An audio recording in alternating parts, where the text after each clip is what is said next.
morning. I'm the CEO of Heliostar Metals, HSTR, on the Toronto Stock Exchange, and we've just made a transformative acquisition of a portfolio of gold projects from Argonaut Gold in Mexico. You have. Good morning. And I need to explain to you, it's 4 a.m. in the morning where you are because you're traveling and we didn't kind of change the time.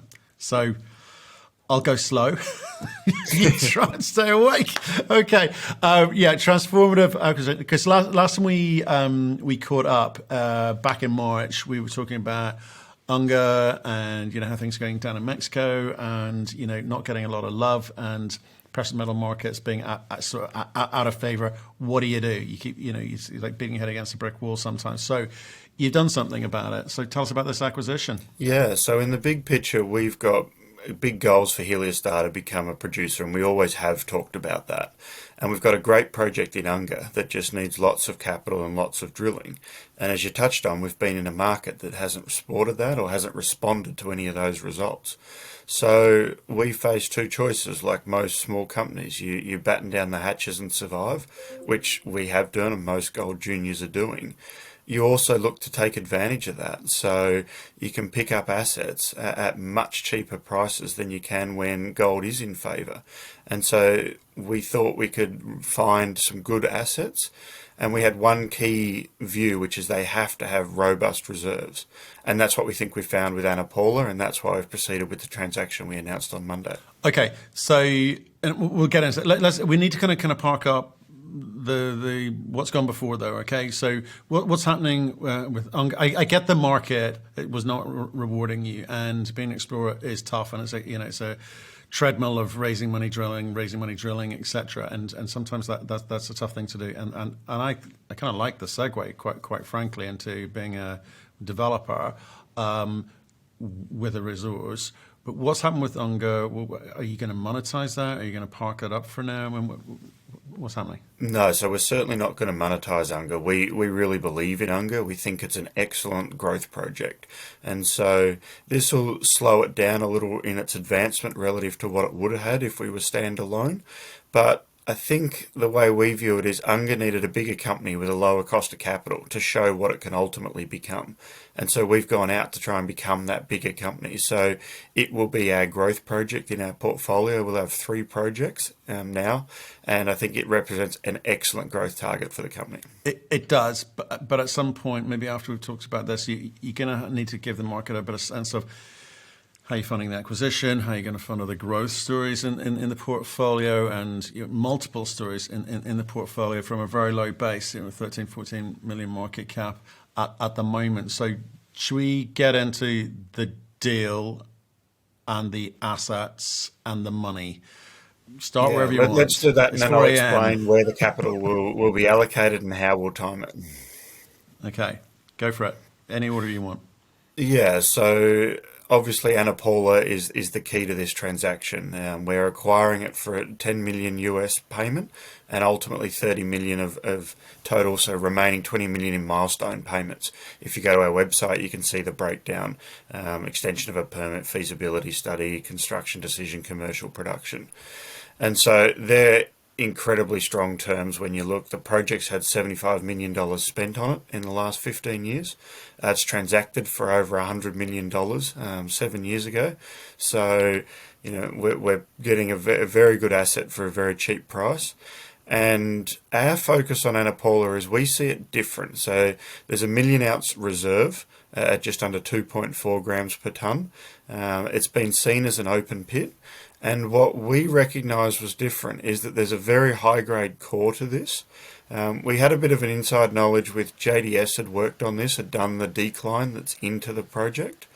And when we looked at the resource, when we talked with JDS, looked at it as an underground scenario. And it's much more capital efficient, much lower cost to put into production, much smaller mill, much simpler process. And that's when we decided that we wanted Ana Paula.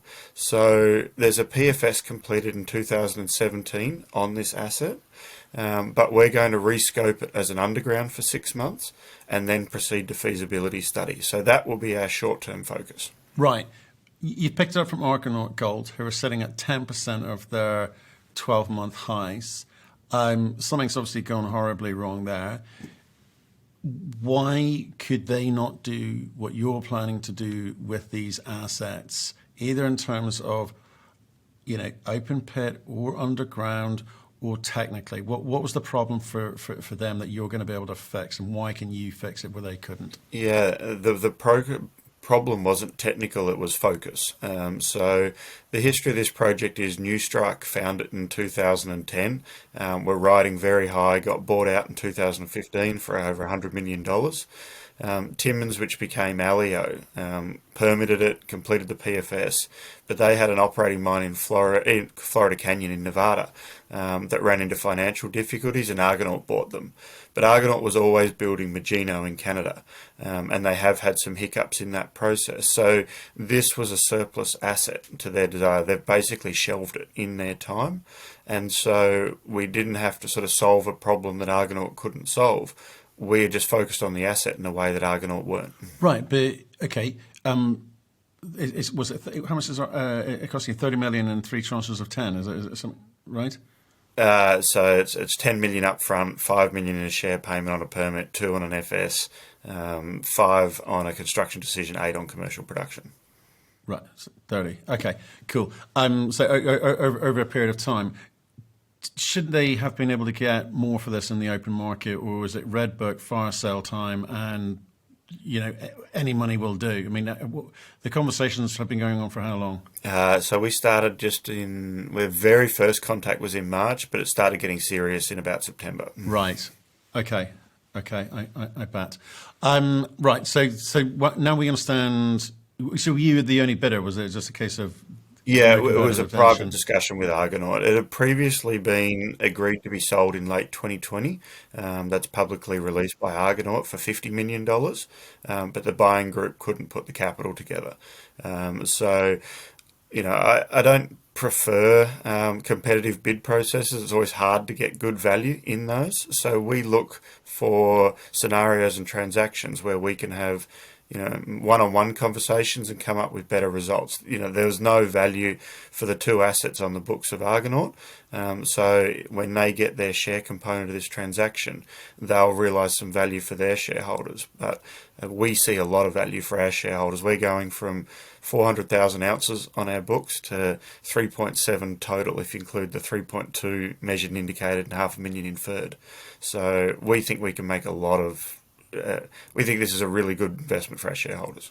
Okay, so what do you know about this? Obviously, you're giving us the resource number on 1.46 million and whatever, just 2.1, 2.2 grams gold and over 3 grams. 3 million ounces of silver at, I can't remember, 4.5, 5, something like that. Something like that. What do you know? You said there's no technical issues. What do you know about the recoveries or anything else that you think you may want to focus on? Let's put it like that. Yeah, so we address why we're saying that this is a robust resource, a really good asset, but we're getting it for 10 million down. There's a disconnect there, and so there's a slide, if you look at our presentation that accompanies the acquisition, that addresses that. First of all, Ana Paula is in Guerrero, which doesn't enjoy a good reputation as a state in Mexico. But knowing Mexico and having worked in Mexico over the last 10 years, we know that there's a real arbitrage between the reality on the ground and that reputation. If you look at Torex, which is 15 k's away, they're over 4, coming up 5 years of steady state production. So that perception is a discount. And that's exactly what we had with Vizsla when we went to Sinaloa. So we know that we can use that knowledge to have an advantage. The other part is it is a partially refractory ore body, so you only get 70% recovery through a conventional circuit. And previous operators went down some more exotic routes to get higher gold recoveries in the open pit scenario. And that makes it much more sensitive to the low-grade material. Whereas what we recognise is there's a very high-grade core to this. There's a zone of about 250 metres by 100 metres tall by 60 metres wide that is going approximately 5.5 grams in the middle of this ore body. And so if we go underground and take that out, even accept the lower recoveries, there's room for us to move on the recoveries because it's never been optimized for a high grade. But we can take that out with a conventional processing circuit and still get some very strong economic returns between 30 and 70% IRR, depending on the gold price and how the order in which we mine the high grade part of that ore body. Right, and what infrastructure are you inheriting? I'm just trying to understand the kind of the cost of moving this thing through the phases, as it were. That's one of the real strengths of this, in that there is, a 54-man camp. There is a 400-meter decline already into this ore body. There's been a huge amount of money spent on it. There's power, there's roads, there's high tension power line a couple of k's away. Torex is literally operating just down the road. You can see the high wall of Torex from the plant. One of the due diligence steps we took was a community baseline study, and the asset does enjoy very good community support. It's always been a well-supported project, so it was nice to pick up on that good work that was done by previous operators. So we're not continuing on with that PFS with this different view. We'll rescope it for about $3 million for 6 months, and then we can complete a feasibility study for another 12 months, for $10 million. So, sorry, for 7 million, which is 10 total. So we can be at a construction decision in 18 months for an additional $10 million beyond the deposit. Right, okay. And you've got a team of, explorers, and you're going to put together a production company. So one presumes the personnel is going to be changing a bit. Correct. We'll add to our team. Although I will point out our VP of X, Sam Anderson, who spent a long time with Newmont, has gone all the way from, in fact, we dragged him early stage into Heliostar. What he's excellent at is these advanced stage projects. He did a lot of work, particularly at the Marion mine for Newmont in Suriname, all the way through from resource definition to grade control reconciliation as that was in production. So we do have some skills in the group, and we'll naturally bolster that. We've luckily to be pretty well connected in Mexico. So yes, we're going to evolve quite significantly as a team. Okay, fine. And you're hanging around, are you? Definitely. This is the biggest transaction we've ever done. I got to ask. What are the other kind of long poles in the tent? I mean, I think you mentioned sort of permitting and some of the documentation. How long is that going to take? Well, first of all, this is permitted for an open pit. We would modify it into an underground. So underground modifications in Mexico are very straightforward. From sort of start to finish, that's a 12-month process if you started from scratch. And we got the advantage that we've already got permits in place. We're actually proposing to reduce our surface footprint, reduce the size of the mill footprint and tailings footprint. So it actually makes it fairly easy to make those modifications in Mexico. The thing I think I like the most about the transaction is we've got Ana Paula, which has, network upside, resource growth upside. We can go through the studies and de-risk the project, which should come to a re-rating. We've also got what's a very low-cost option on the San Antonio deposit in Baja. It's a 1.7 million ounce deposit at 0.8 oxide. Home run project that we think long-term would be capable of 10 to 15 years of 200,000 ounces a year. But Argonaut couldn't get a permit for it. So we've got 3 years to get that permit on an asset that's either worth nothing or worth a lot of money. And so combining that with Unga as a high-grade vein system that needs a lot of exploration drilling, instead of just being a small junior with one lever that's to drill or not to drill, we think now we have a range of options from resource work to met work to permitting to exploration upside. That means that in any market, we can navigate and create shareholder value in a way that we were kind of stuck as just a junior. I think that's what has me most excited about this transaction. Okay. Lots of options. Three assets now, lots of ways you can come at it, requiring lots of money. So, like I said at the beginning, as I say, 15 million market cap. I don't know where you are with cash, but you've just committed a big chunk of change for the acquisition, and you're talking a big game about the potential of what you can do with these assets going forward. So, how do you not dilute the heck out of your shareholders? So this initial transaction is dilutive. If you just take the value of the acquisition, we'll retain 47% of the company as Heliostar shareholders. But as I touched on, we'll have a tenfold increase in our resource count for that. So existing shareholders get access to significantly more ounces. And if you look at this market, which is coming top down, developers are going to re-rate before explorers. So we've moved into a different league, and I think we'll show a very significant return for our shareholders. It's very easy to find a small gold company to invest in. It's very difficult to find gold developers with the valuation that we'll have. If you look at the comps of Latin American developers, with these ounces, we'll go to the lowest of EV to ounces in the ground. If we were to re-rate just to what the average of that peer group, we would have 100 million market cap. And I'm not saying we get there immediately, but that's how accretive we think this transaction is. Right, okay. So can we answer the rest of the question, which is, show me the money. Where's the money going to come from? Who's going to give this to you? Given the company's track record, there's probably a few doubters in your shareholder base. However, you tell a good story. It's a good narrative with regards to let's do something radically different and see if we can step up and create a sort of game-changing situation. So maybe there's people who are attracted and drawn to that. You picked it up for you'd argue, I'd argue, quite a good price. But where's the money coming from? What's it going to cost you over and above the dilution that you talk about? Yeah, so you'll see it's in our initial press release. We separated a financing press release from the acquisition press release because we wanted the distribution into the US. We're very happy with the deal that we've done. So you'll see very shortly an equity financing, and that'll give the initial working capital. We think we're in for a pretty good chance of a re-rate from there. Not many people can go from small explorer to construction decision for $20 million. And so we think that's pretty attractive. In this market, you've got to do something. You've got to try something different. And that's what we're doing. And generally, we've seen good support for that. Obviously, there'll be a little bit of turnover in our shareholder base because we're becoming a different style of company. But we've always been very clear that that's our long-term goal. And this is a huge step towards that. Okay. So that was about you announced about $3 million, just over $3 million there. You look for the re-rate and then you'd raise again, presumably. So the $3 million financing was in June. So we've just mentioned that there will be a financing in the press release on the acquisition. Okay. You'll hear about that very shortly. Okay, so that was you're right, August. Yeah, right. Okay, cool. So we'll hear about that shortly. So again, I'm trying to work out. If some of your shareholders, they may decide to exit left because it's not quite the investment profile that they're looking for. Others will be drawn to this. Can you give us a sense of how much money you think you're going to need next year and how that money kind of flows through into the company? Yeah, so I think we'll need $10 million US next year.